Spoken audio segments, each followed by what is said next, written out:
Eh, en medicina, la medicina oficial alopática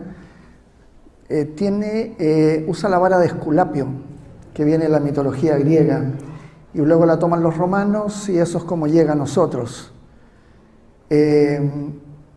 Y los colegios médicos alrededor del mundo es el símbolo que usan, el logo, digamos.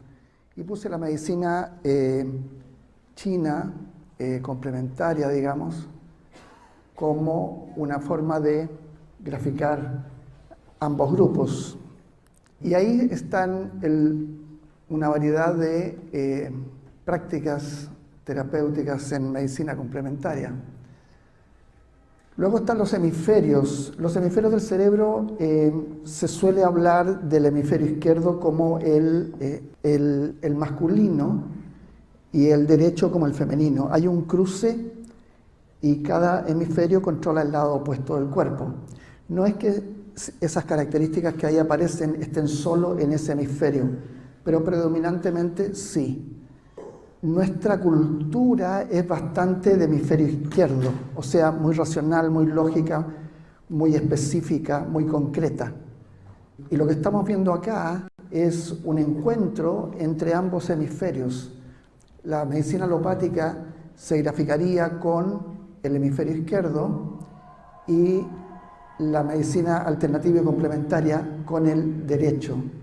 Entonces estamos yendo hacia lo más sutil, lo intuitivo, lo inclusivo o integrativo que también llaman. Y en cuanto al cerebro, estos dos hemisferios, el izquierdo y el derecho, se comunican entre sí, se conectan, se coordinan mediante lo que llamamos cuerpo calloso.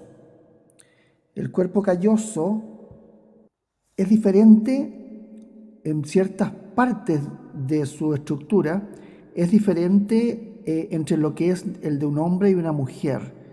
Generalmente el cerebro del hombre tiende a ser de mayor tamaño que el de la mujer, ya que es proporcional al tamaño del cuerpo. Pero en ciertas partes del cuerpo calloso, este es mayor en el caso de la mujer. Y eso en cierta manera permite a las niñas que aprendan a hablar antes que los niños y que las mujeres tengan una mayor facilidad de palabra, lo cual también las ayuda a cometer menos errores, tanto gramaticales como de pronunciación. Ahora, el cuerpo calloso en cierta manera ha sido hecho famoso por el caso de un joven que nació con agenesia del cuerpo calloso, es decir, de pequeñito él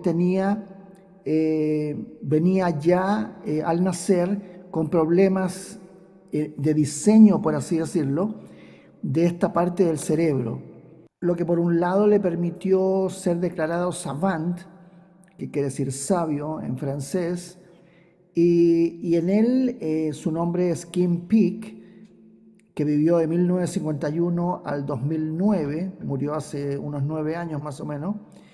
Él llegó a leer unos 12.000 libros que los recordaba de memoria, tenía una memoria fotográfica. Lo que sí hay que entender que él no entendía mucho lo que estaba leyendo, no podía sacar conclusiones, pero los podía recitar de memoria. 12.000 libros, una cosa realmente asombrosa. Y en él se basó la famosa película Rain Man, que fue interpretada por Tom Cruise y Dustin Hoffman. Luego el tema emociones, el doctor Maturana, con quien estuve estudiando un año, tuve la suerte de estar con él, dice que no es cierto que los seres humanos somos seres racionales por excelencia. Somos, como mamíferos, seres emocionales que usamos la razón para justificar u ocultar las emociones en las cuales se dan nuestras acciones.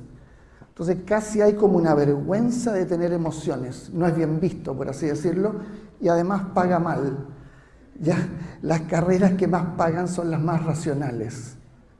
incluso a nivel social, económico, digamos, se potencia el hemisferio izquierdo.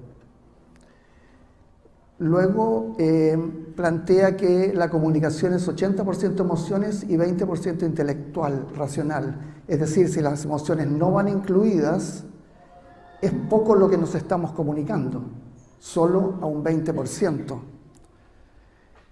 Y promovemos niños homogeneizados, todos iguales, tal como se hace con la leche homogeneizada. Y además los uniformamos desde los 5 o 6 años de edad y así, tal como dijo Picasso, todos los niños nacen creativos hasta que entran al colegio. Entonces, el proceso educativo es una forma de formatear, como se dice en el lenguaje de computación, de formatear a los niños y quitarles su individualidad. Jung hablaba del proceso de individuación, lo que en este caso no se daría porque no se transforman en individuos, sino que en lo que hoy día se llama clones. Entonces clonamos seres que venían como individuos y los formateamos para el campo laboral. Y a propósito de eso, la UNESCO, que es el organismo de las Naciones Unidas encargada de educación, ciencia y arte, Chile obviamente como todos los países del mundo es miembro de las Naciones Unidas, pero no tenemos, bajo los preceptos de la UNESCO, no tenemos educación en nuestro país y en la mayoría de los países del mundo, porque el énfasis está basado en la calidad de las necesidades que requiere el educando, fomentando el pensamiento crítico. Esa es una de las premisas de la UNESCO. Obviamente no fomentamos el pensamiento crítico, sino que el niño repita en lenguaje chileno, como loro, lo que dijo el profesor y se saca un 7.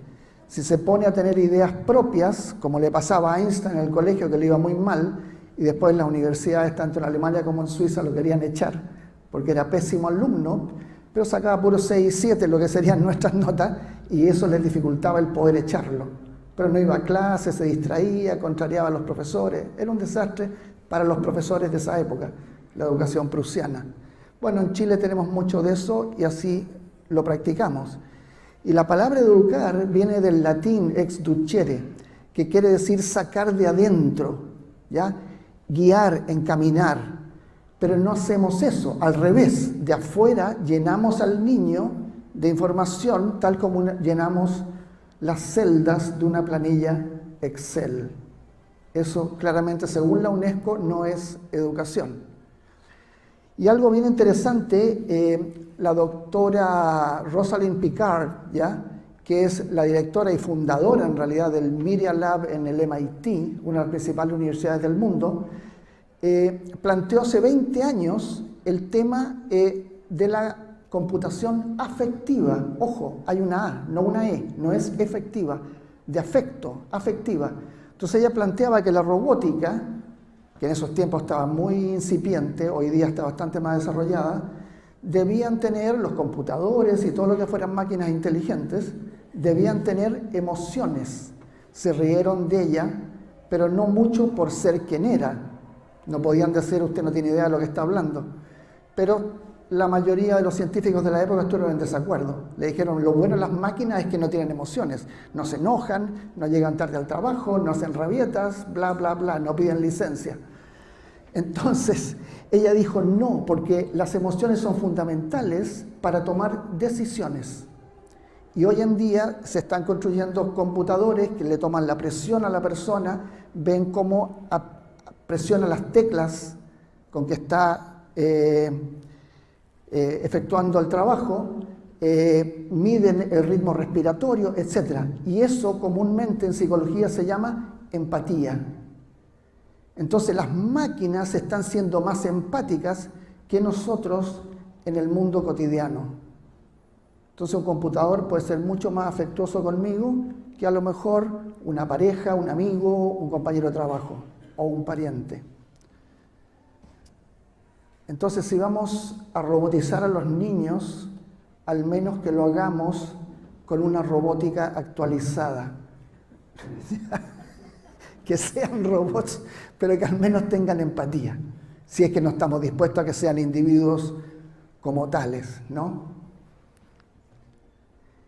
Funcionamos con los 4 aspectos de la persona, lo físico, mental, emocional y espiritual, el que casi nadie toca a nivel terapéutico, ya sea en medicina oficial o qué sé yo, y que hoy día gratamente escuchaba lo que se hablaba de emociones, es justamente el campo emocional.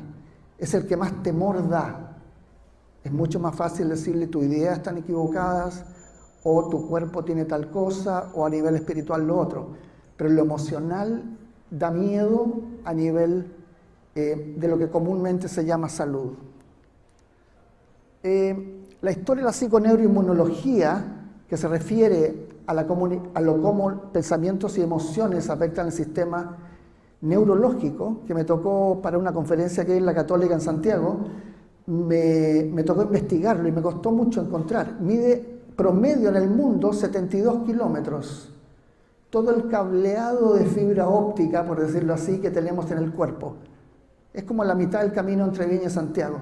Eso tenemos en nuestro cuerpo a nivel de fibra de comunicación.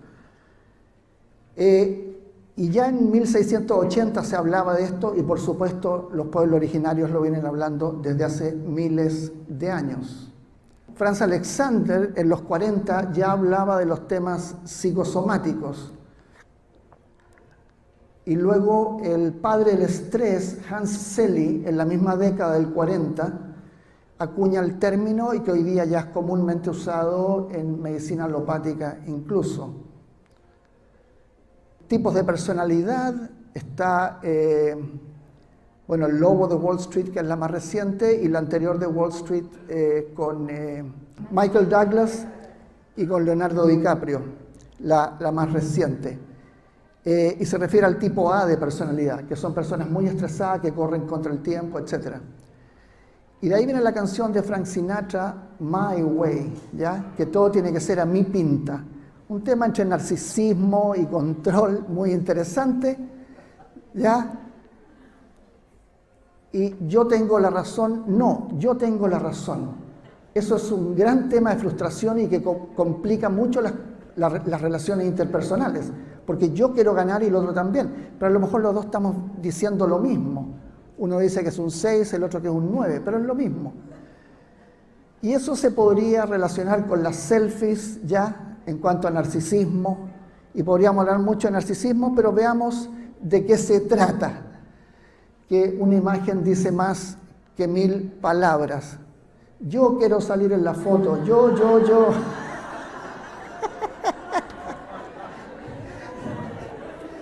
El fotógrafo quería tomar a los pingüinos, y él, no, yo soy el guapo, y además sonríe, miren la cara. Sabe posar para una foto. Eso es narcisismo.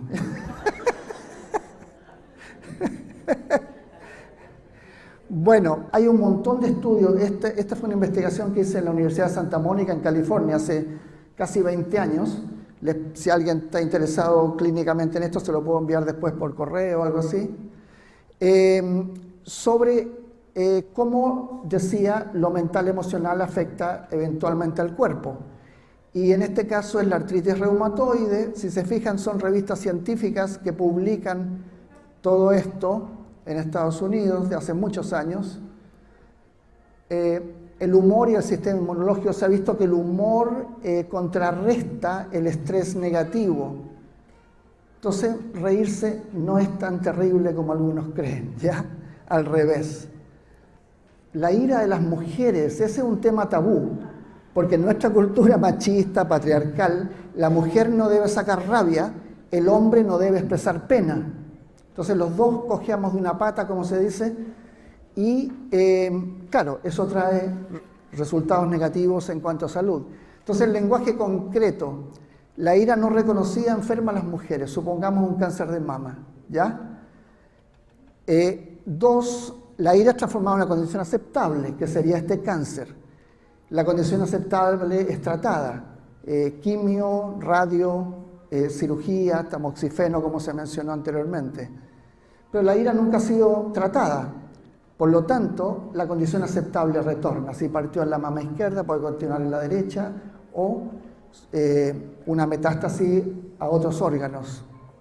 Entonces, esas recaídas que hay en cáncer, especialmente, que es de las enfermedades la que más me interesa, es porque no se ha visto la causa, se ha tratado solo la consecuencia.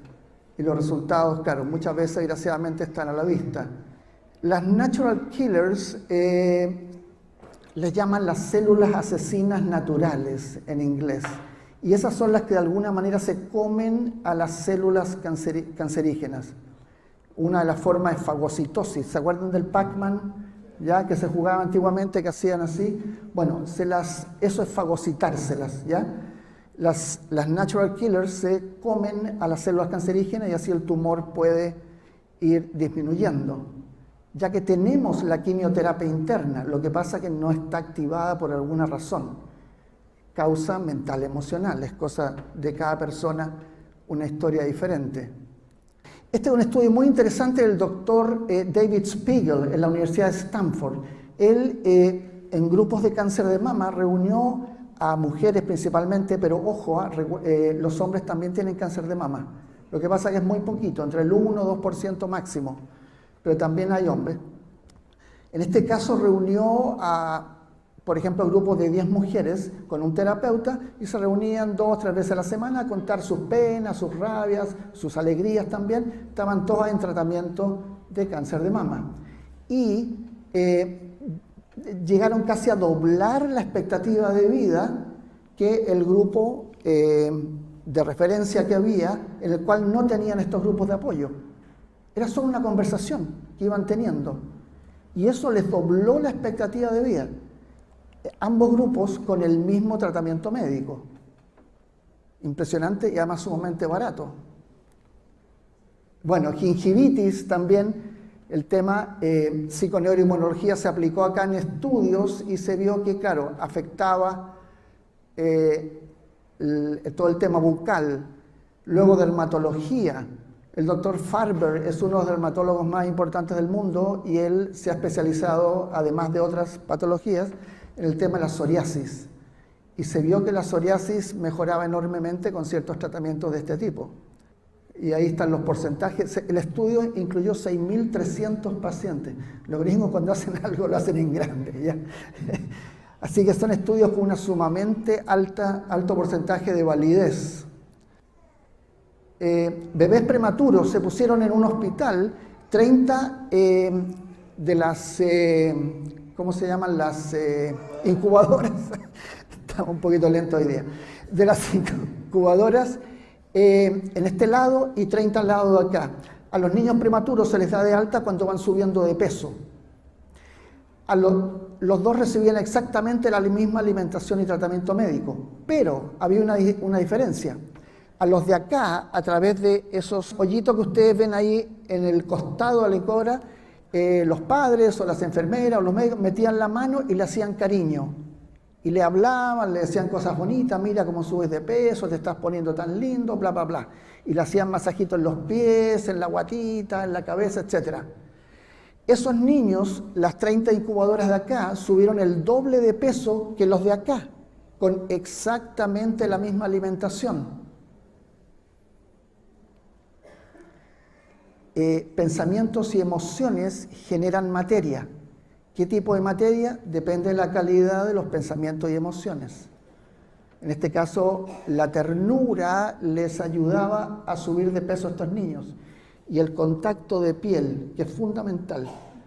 Hay estudios sobre eso, pero otro día los conversamos. La personalidad del paciente con cáncer, esto es bien interesante, porque hay como algo que los marca, digamos, en cierta manera, lo cual se puede trabajar y se puede cambiar, obviamente, ¿ya? Y dependiendo, esto lo vi en el Instituto Nacional del Cáncer en California, donde trabajé un tiempo, y hay una personalidad general, que es la que aquí se menciona, pero luego dependiendo de cada órgano, hay características propias. Y luego, cuando hay dos órganos, depende si es, por ejemplo, mama izquierda o derecha, también tiene una significación. Recuerden que el lado izquierdo del cuerpo se refiere al aspecto femenino o la relación con la madre. Lado derecho, aspecto masculino, relación con el padre. Entonces hay temas que están pendientes, si se trabajan pueden cambiar. Entonces veamos, uno, una gran tendencia a guardar el resentimiento y una gran inhabilidad para perdonar. Dos, tendencia a sentir lástima por sí mismo. Tres, baja habilidad de desarrollar y mantener relaciones significativas a largo plazo. Y cuatro, una visión muy negativa de sí mismo. Entonces, claro, ese es un cóctel ideal para una serie de trastornos, entre ellos el cáncer. Enfermedades crónicas, también se ve algo similar, y aquí entra la física cuántica, que en el fondo es de lo que estamos hablando, y dice que esto parte más o menos en 1900, 1915, a comienzos del siglo pasado, tiene más de un siglo ya, y revoluciona los conceptos al postular la ciencia subjetiva. Esto es un cambio pero radical, ya que en teoría la realidad es la realidad, una, para todos igual.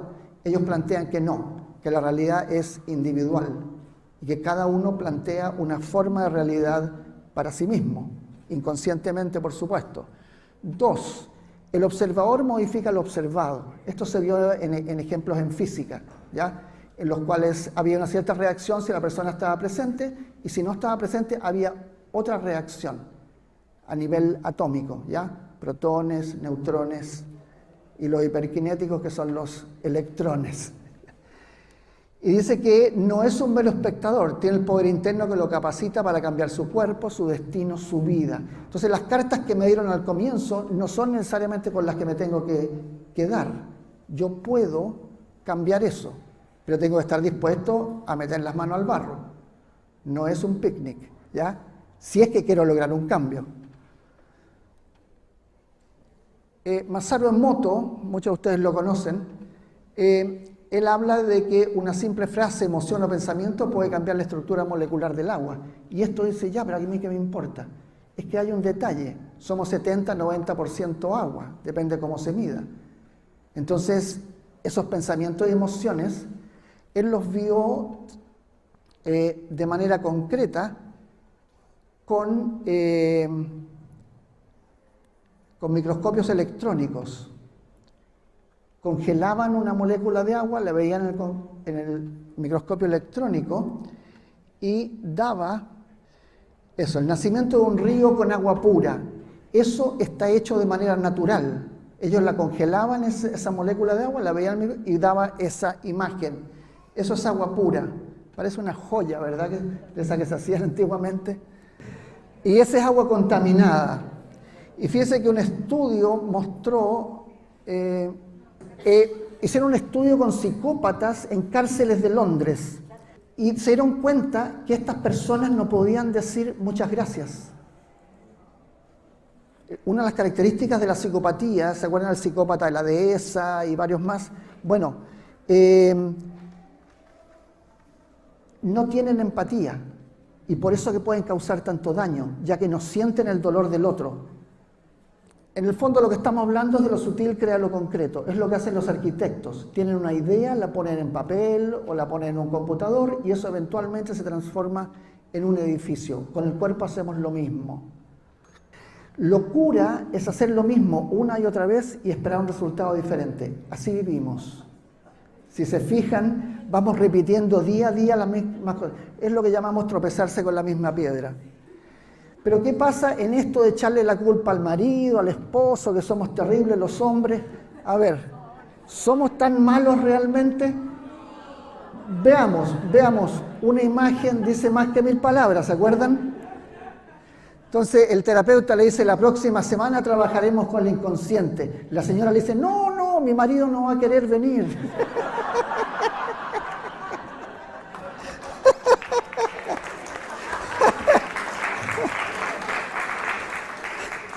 Por Dios, qué fama tenemos, ¿eh? Qué terrible, qué injusto. Bueno, la primera mujer médica de Italia, María Montessori, decía, los niños son sus maestros. La doctora Rita Levi Montalcini dijo que las células solo comienzan a reproducirse cuando reciben la orden de hacerlo. Hay una comunicación que le entregamos inconscientemente y dicen, ya, me reproduzco. Y es transmitida por una sustancia llamada factores de crecimiento. Ella fue el Nobel de Medicina en el 86 y vivió 103 años. La doctora Candace Pert, ella estuvo en mi casa en California, falleció desgraciadamente hace unos años, y es autora de un bestseller, Moléculas de la Emoción, no sé si está en castellano, pero descubrió el receptor de opiáceos, proteínas, que recibe y entrega mensajes a través de los neuropéptidos. Esta información es la comunicación entre psique y cuerpo. Ella descubrió en un laboratorio cómo se comunica la mente con el cuerpo, y eventualmente eso se hace cuerpo. Entonces, lo sutil crea lo concreto, ¿se acuerdan? Y dice, toda emoción tiene un reflejo bioquímico en el cuerpo, lo cual plantea que la mente está en todo el cuerpo, no exclusivamente en el cerebro. Luego Jung lo lleva más allá y habla del inconsciente colectivo, etc. Bernie Siegel, tomé un curso con él, un famoso oncólogo de la Universidad de Yale, en el este de Estados Unidos. Un libro, Amor, Medicina y Milagros. Y este es el caso. Silvia fue diagnosticada con diabetes 2. Ella nació el 21 de abril del 83 y el año 2000, a los 17 años, fue diagnosticada con diabetes 2. Tenía sobrepeso, nació prematura, de 7 meses y medio, con cesárea. Además, hay todo un tema muy interesante de la diferencia entre nacer por canal y por cesárea. La primera noción de cuerpo que tenemos es en el canal.